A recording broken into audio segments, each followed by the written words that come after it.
Hello everyone, welcome back to my channel. आज मैं फिर हाजिर हो गई हूँ आपके लिए बहुत ही यूज़फुल किचन टिप्स लेकर। आज की हमारी टिप्स बहुत ही ज़्यादा खास होने वाली हैं, तो वीडियो को फुल वॉच कीजिएगा। वीडियो अगर अच्छी लगे तो वीडियो को लाइक और चैनल को सब्सक्राइब करना बिल्कुल मत भूलेगा। साथ ही साथ अपने फैमिली फ्रेंड्स में भी ज़रूर से शेयर कीजिएगा। तो चलिए बिना देरी करते हुए आज की पहली टिप शुरू कर लेते हैं। आज की मेरी पहली टिप है जो हमारे पॉलीथीन्स वगैरह के या बिस्किट के किसी के भी बाहर के जो रैपर होते हैं उनको लेकर। नमकीन की पॉलीथीन ली है और उसको मैंने इस तरह से राउंड राउंड करके कट कर लिया है। यहाँ पर आप बिस्किट की भी ले सकते हैं या फिर आपकी कोई ऐसा ड्राई फ्रूट्स या फिर दाल वगैरह किसी चीज़ के पैकेट में आई हैं जिनका ये पेपर इस तरह से एल्युमिनियम का होता है अंदर से, उसको आप ले सकते हैं। तो यहाँ पर मैंने नमकीन का लिया। पहले तो इसे अच्छे से साफ़ कर लेते हैं क्योंकि ये गंदी हो रही है, अंदर से थोड़ा नमकीन लगी हुई है और थोड़ा सा ऑयल लगा हुआ है। तो उसको पहले अच्छे से 2-3 बार कपड़े से पोंछ लेंगे। उसके बाद हम इसका इस्तेमाल करेंगे। इस्तेमाल हम इसका कहाँ पर करेंगे? जहाँ पर हमें इसकी बहुत ज़्यादा नीड होती है, जिससे कि अगर हम ना करें तो हमारा बहुत ज़्यादा नुकसान भी हो जाता है कई बार। तो यहाँ पर मैंने दोनों जो हमने टुकड़े कट किए हैं उनको साफ़ कर लिया है अच्छे से और अब इनका इस्तेमाल करेंगे। मैं यहाँ पर अपने जो हमारे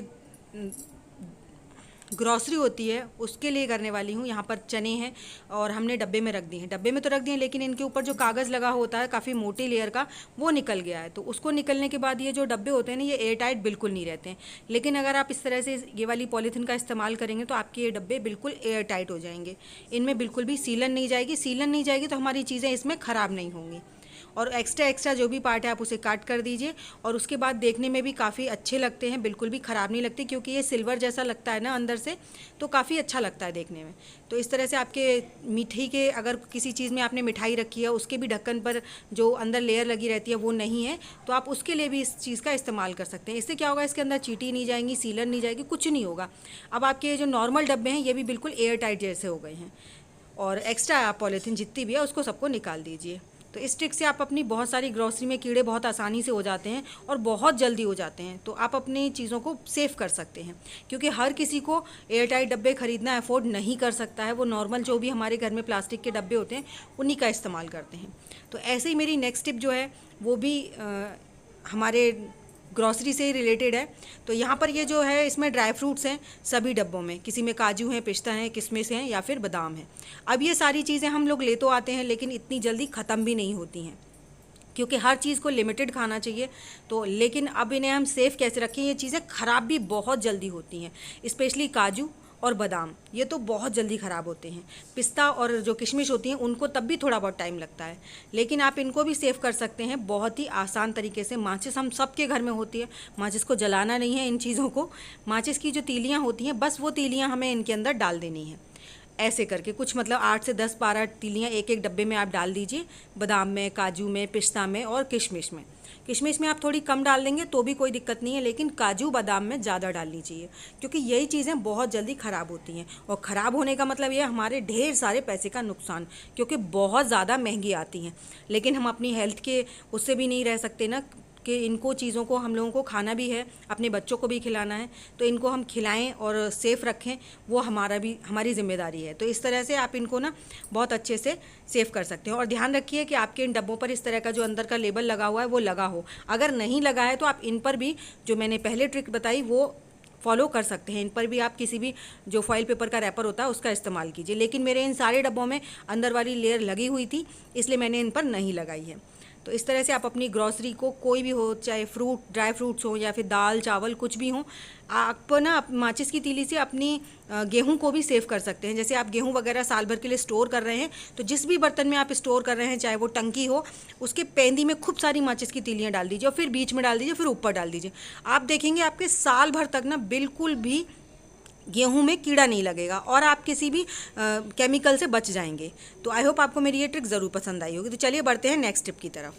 तो जो मेरी नेक्स्ट टिप है वो है जो नेप्थलीन बॉल होती हैं उनको लेकर। नेप्थलीन बॉल हम सबके घर में होती हैं और हम लोग इनका इस्तेमाल भी करते हैं, लेकिन हम लोग जिस तरीके से इस्तेमाल करते हैं ना तो हमें पूरा रिजल्ट नहीं मिलता है। यहाँ पर मैं कपूर की गोली और नेप्थलीन बॉल दोनों चीज़ ले रही हूँ और इन दोनों का पीस कर फाइन पाउडर बना लूँगी। और उस पाउडर को 2 तरीके से मैं आपको इस्तेमाल करके दिखाऊंगी।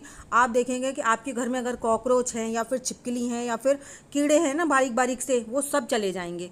लेकिन किस तरीके से जाएंगे उसके लिए आपको पूरी वीडियो को फुल वॉच करना होगा। वीडियो अगर अच्छी लगे तो वीडियो को लाइक और चैनल को सब्सक्राइब करना बिल्कुल मत भूलिएगा। साथ ही साथ अपने फैमिली फ्रेंड्स में भी ज़रूर से शेयर कीजिएगा ताकि उनको भी हेल्प मिल सके। और मुझे कमेंट कर ज़रूर बताइएगा कि आपको मेरी सबसे ज़्यादा कौन सी टिप अच्छी लगी है। साथ ही साथ ये भी बताइएगा कि आप मेरी वीडियो किस गांव या किस शहर से देख रहे हैं, ताकि मैं आपको थैंक्स कर सकूं। मुझे आपकी कमेंट्स का बहुत ज़्यादा इंतज़ार रहता है। और मुझे ये भी बताइएगा कि मैं नेक्स्ट वीडियो किस टॉपिक पर लेकर आऊँ। तो देखिए, हमने यहाँ पर हमने नेप्थिलीन बॉल्स और कपूर की गोलियाँ ली थी, उनका पीस कर फाइन पाउडर बना लिया है। अब इस पाउडर को हम किसी भी बर्तन में निकाल लेंगे अच्छे से, इस पेपर में से सारा पाउडर निकाल कर। अब इस पाउडर को 2 तरीके से हम तैयार करेंगे, जिससे कि हम इसका बहुत अच्छी तरीके से यूज़ कर सकते हैं। क्योंकि हमारे सब घर में कॉकरोचेज़ वगैरह हो जाते हैं ना, तो ये कॉकरोच छोटे हों या बड़े हों, ये बीमारियों को बहुत ज़्यादा बढ़ावा देते हैं। और गर्मियों में या बरसात में कॉकरोच बहुत ज़्यादा होते हैं और मच्छर भी बहुत ज़्यादा होते हैं। लेकिन अगर हम ये कुछ काम करते रहें ना टाइम टू टाइम, तो हमारे घर में एक भी कॉकरोच नहीं होगा। मेरे घर में एक भी नहीं है, लेकिन फिर भी मैं आप लोगों के लिए ये चीज़ शेयर कर रही हूँ, क्योंकि मैं इस टाइम टू टाइम इस चीज़ को करती रहती हूँ। तो यहाँ पर मैं अपने जो हमारे न्यूज़पेपर है उसके कुछ टुकड़े ले लेंगे और उन टुकड़ों का हम इस पाउडर के साथ इस्तेमाल करेंगे। और किस तरह से करेंगे, चलिए वो देख लेते हैं। तो यहाँ पर जितने भी टुकड़ों की आपको ज़रूरत है उतने आप फैला लीजिए। मैं यहाँ पर करीबन 6 से 8 जगह पर तैयार करूँगी इसको। इतना हमने जो ये चीज़ें बनाई हैं, ये 8 पुड़िया बन जाएंगी इससे। हमें इसकी छोटी छोटी सी पुड़िया बनाकर तैयार करनी है, थोड़ा थोड़ा सा पाउडर डालकर सभी पर। इस तरीके से सभी कागज़ों पर हमने डाल दिया है और उसके बाद जो बचा था उसको हमने साइड में रख दिया है। तो पहले फटाफट इन सब की पुड़िया बना लेते हैं।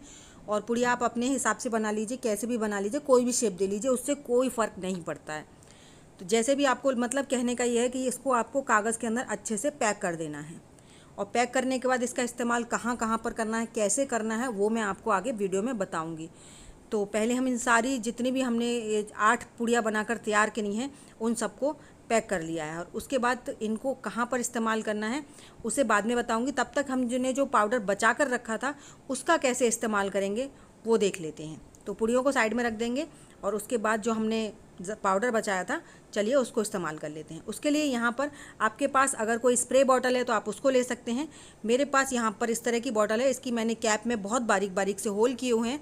इसी को मैं स्प्रे बॉटल की तरह से तैयार करती हूँ। और इसको भरने के लिए आप कागज़ का इस तरह से कोन बना लीजिए और इस पाउडर को इसके अंदर डाल दीजिए। क्योंकि इसका मुँह बहुत ज़्यादा छोटा होता है, आप अगर चम्मच वगैरह से डालने की कोशिश करेंगे तो नहीं जा पाएगा, इससे आपका पाउडर वेस्ट हो जाएगा। और जो हमने कटोरी ली थी उसी कटोरी में आधा ग्लास के करीब घुमाकर पानी डाल देंगे, जिससे कि कटोरी में जो भी हमारा ये पाउडर लगा हुआ है वो सारा भी इसी के अंदर चला जाए। और आप इसी कोन से डरिए मत, कागज़ का कोन बेशक है, लेकिन आप एक बार यूज़ करके इसका बहुत अच्छे से इस्तेमाल कर सकते हैं। तो इसमें से आप पाउडर का पूरा निकाल कर पानी डाल दीजिए। और इसमें मैं आधा ग्लास के करीब पानी और ऐड कर रही हूँ। हमें ये आधी पौना बॉटल भर देनी है। ये 1 ग्लास की बॉटल होती है, बहुत छोटी वाली बॉटल है। तो इतना हमने इसमें पानी डाल दिया है। अब इसकी कैप को लगाकर अच्छे से इसे शेक कर लेंगे। अब इस बॉटल का इस्तेमाल कहाँ पर करेंगे, जैसे आप रात को अपने किचन को पूरा साफ़ करके जाते हैं, ठीक है, उसके बाद आपको लगता है सुबह जब हम उठते हैं तो हमारा पूरा सब कुछ साफ़ है, लेकिन जब बिल्कुल क्लीन कर चुके हैं उसके बाद आप इस पानी की स्प्रे कीजिए एक बार। तो या तो आप इसको ऐसे ही छोड़ दीजिए या फिर आप हल्का सा कपड़ा इसके ऊपर मार दीजिए। इससे क्या होगा, आपके ना तो काउंटर पे ना गैस पे कहीं पर भी छिपकली कीड़े मकोड़े बिल्कुल नहीं आएंगे। और ये जो बॉटल है इसको आप अच्छे से श्रिंक में स्प्रे कर दीजिए डेली टू डेली। और अगर आपको लग रहा है कि आपकी श्रिंक के जो ड्रेन पाइप है वहाँ से डेली कॉकरोच बाहर निकल रहे हैं, तो वहाँ पर इस बॉटल को आप उल्टा करके रख दीजिए रात भर के लिए। आप देखेंगे धीरे धीरे करके इसके होल्स से ना पानी बाहर निकलता रहेगा। इससे क्या होगा कि आपके ड्रेन पाइप में कहीं पर भी कोई भी कीड़े मकोड़े रुके हुए हैं वो सारे निकल जाएंगे। और इससे आपकी जो श्रिंक में बैड स्मेल आ रही थी वो भी नहीं आएगी। तो अब जो हमारी ये पुड़िया बनाई थी, चलिए उनका इस्तेमाल कर लेते हैं। तो वहाँ पर सबसे पहले आपका अगर कोई वॉश बेसिन वगैरह है या फिर कोई लकड़ी की अलमारी वगैरह है, क्योंकि जहाँ पर कॉकरोचेज़ होते हैं ना वो लकड़ी और कागज़ के गत्तों पर ज़्यादा आते हैं, वहाँ पर इन पुड़ियों का इस्तेमाल ज़रूर कीजिए। तो मैंने यहाँ पे वॉश बेसिन में डाली है, एक तो इस साइड में, क्योंकि जहाँ पर वॉश बेसिन का ड्रेन पाइप होता है ना वहाँ पर हल्की सी सीलन रहती है, और जहाँ सीलन होती है वहीं कॉकरोचेज़ आते हैं। ऐसे ही जो वॉश बेसिन का दूसरा पार्ट है उसके नीचे जो ट्रॉली होती है उसके अंदर जो खांचे होते हैं उसके अंदर भी गैप होता है, वहाँ पर भी कॉकरोचेज़ आ जाते हैं, क्योंकि ये सारा एरिया जो होता है वो सीलन का होता है। जहाँ पर सीलन है वहाँ तो कॉकरोचेज़ जायज़ हैं। दूसरा, अगर आपके घर में जूते चप्पल की अलमारी है या फिर रैक है तो वहाँ पर ज़रूर रखिए। क्यों कि इससे 2 फ़ायदे होंगे। एक तो जूते चप्पल की जगहों पर ना कॉकरोचेज़ बहुत जल्दी होते हैं, और दूसरा वहाँ पर बैड स्मेल बहुत ज़्यादा होती है। तो इनको रखने से 2 फ़ायदे होंगे, एक तो कॉकरोचेज़ चले जाएंगे, दूसरे जो हमारे जूते चप्पल की बैड स्मेल होती है वो भी चली जाएगी। और तीसरी, जहाँ पर आपकी बुक बच्चों की रखी हुई है या फिर कागज़ वगैरह बहुत ज़्यादा रखे हुए हैं और बहुत लंबे समय से रखे हुए हैं और आगे भी रखे रहने वाले हैं, तो वहाँ पर इस तरह से इन पुड़ियों को ज़रूर रखिए। 3 से 4 जगह ज़रूर डाल दीजिए। इससे क्या होगा कि आपके बच्चों की बुक्स वगैरह में, क्योंकि कागज़ और लकड़ी इन चीज़ों में या फिर सीलन पानी के जहाँ पर ज़्यादा वो रहता है ना, वहाँ पर कॉकरोचेस बहुत जल्दी होते हैं। तो मैंने यहाँ पर 2 पुड़िया रख दी थी, उसके बाद जो एक पुड़िया लास्ट में बची थी उसको भी मैंने ऊपर डाल दिया है, ताकि यहाँ पर बिल्कुल भी कॉकरोचेस ना हों, क्योंकि इनको रोज़ रोज़ उठाकर साफ़ करना पॉसिबल नहीं होता है। तो आई होप आपको मेरी ये ट्रिक ज़रूर पसंद आई होगी। चलिए बढ़ते हैं नेक्स्ट ट्रिक की तरफ। तो जो मेरी नेक्स्ट टिप है वो है दूध को लेकर। दूध हम लोग जब भी बॉईल करने के लिए रखते हैं, कच्चा दूध जब हम इसे उबालने के लिए पहली बार रखते हैं ना, तो आपने देखा होगा उबाल बहुत ज़्यादा आता है, मतलब वो बाहर निकलने के लिए बार बार कोशिश करता रहता है। तो उसको रोकने के लिए एक बहुत ही ईजी मेथड है, कुछ भी नहीं करना है। जब भी आप पहली बार दूध को उबालने के लिए रख रहे हैं, एक बार उबल जाता है उसके बाद ये दिक्कत नहीं आती, लेकिन जब पहली बार रख रहे हैं ना, तो उसके बाद आप क्या कीजिए, घी से या फिर किसी भी कुकिंग ऑयल से आपकी जो किनारी है ना बर्तन की, उस पर अच्छे से घी लगा दीजिए, या फिर जो भी कुकिंग ऑयल है वो लगा दीजिए। उससे क्या होगा कि आपका जो दूध है ना, ऊपर को तो आएगा लेकिन बाहर नहीं निकलेगा, क्योंकि सिम गैस होने के बावजूद कई कई बार ऐसा होता है कि दूध हमारा बाहर निकल जाता है। अब मेरा कहने का मतलब यह है कि ये नहीं आपने गैस फुल कर दिया और उसके बाद आप बोलें कि घी लगा दिया था हमने तो फिर भी हमारा दूध निकल गया, बिल्कुल भी नहीं। मैं ये चीज़ नहीं कह रही हूँ। सिम गैस के बावजूद हमारा दूध बाहर निकल जाता है जब हम पहली बार दूध को उबालने के लिए रखते हैं।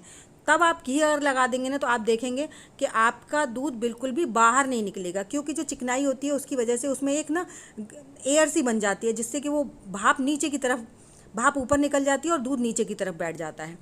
तो ये जब पहली बार आप दूध को उबाल रहे हैं उस टाइम पर सिम गैस रख के बावजूद निकल जाता है, उस टाइम पर ना कि आप गैस फुल रख जाएं और उसके बाद बोलें कि घी लगाया था, बिल्कुल बकवास टिप है, फिर भी दूध निकल गया।